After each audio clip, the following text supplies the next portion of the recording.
where you can stay and play, wine and dine,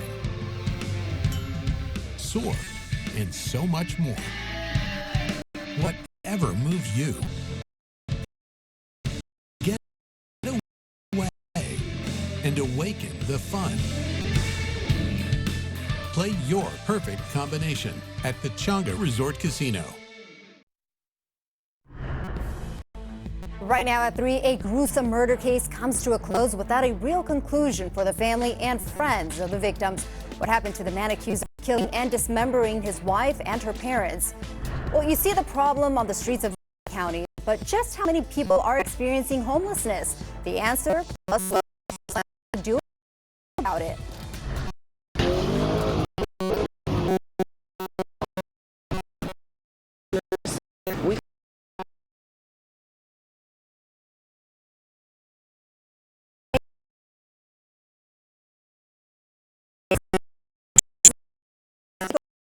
Why they say it's gone too far, why they claim police have not done enough to stop it.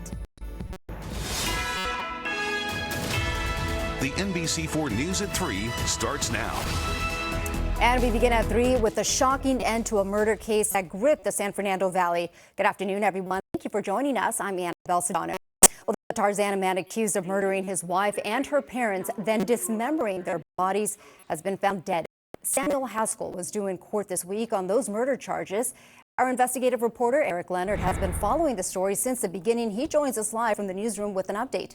Eric. Hi, Annabelle. Well, this apparently happened Saturday morning while Samuel Haskell was in jail on enhanced monitoring that was supposed to help prevent any self-harm. He was due in court for what was supposed to be a preliminary hearing this week. The lawyers on the case now tell us he planned to plead guilty and avoid a trial.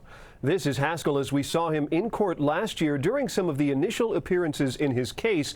He was wearing an anti-suicide smock rather than conventional jail clothes because of concerns about his well-being. His defense lawyer told us in an email this morning, Haskell wasn't afraid of prison, but he was afraid of more negative publicity surrounding the case. And he said that Haskell was willing to plead guilty to avoid a trial, which would have likely led to a sentence of life in prison without parole. He'd been in jail since November 2023 when he was arrested hours after the partial remains of his wife, May Haskell, were discovered in a trash bin behind a strip mall in Encino. Detectives later found a huge amount of blood and other evidence at the family's home in Tarzana, where they believe May, her mother, and her stepfather were all murdered and dismembered. Day laborers I interviewed told me Samuel Haskell had tried to hire them to dispose of plastic bags, but they looked in the bags, saw what appeared to be body parts, and returned them to his house. They called the police, but officers didn't find anything when they returned. Detectives only arrested Haskell the day after the trash discovery in that trash bin in Encino, several miles away. Now, members of May Haskell's family were in town today expecting to be in court for the preliminary hearing or possibly a guilty plea. As you might imagine, they and the prosecutor who's been handling this case are extraordinarily upset by all that's happened and the fact that Haskell will never face a trial for these murders. Back to you in the studio. All right, Eric, thank you very much for that update. New at 3, city and county leaders are celebrating new numbers that show homelessness is down here in Los Angeles for the second straight year. But business owners we've spoken to say it doesn't match their reality. NBC4's Ted Chen is live in downtown LA with the new numbers and that backlash. Ted.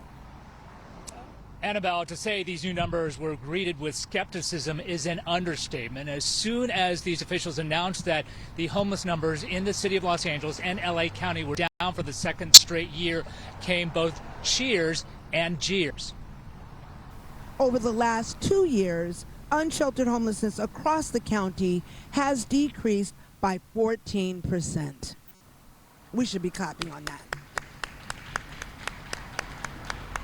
That city and homeless services workers cheering the new numbers by the LA Homeless Services Authority, or LAHSA. LAHSA announcing that the number of homeless people went down 4% in LA County and 3.4% in the city of Los Angeles, according to this year's homeless count, which took place at the beginning of the year. The report found that the number of unsheltered homeless in the city of Los Angeles, that's homeless people who haven't found any temporary shelter or housing, went down 18% in the last 2 years. Officials credit the drops to efforts by the city and county to reduce homeless like the City of LA's Inside Safe program, but business owners we spoke with did not believe the numbers despite the optimism of LA Mayor Karen Bass. Change is possible when we refuse to accept that in Canada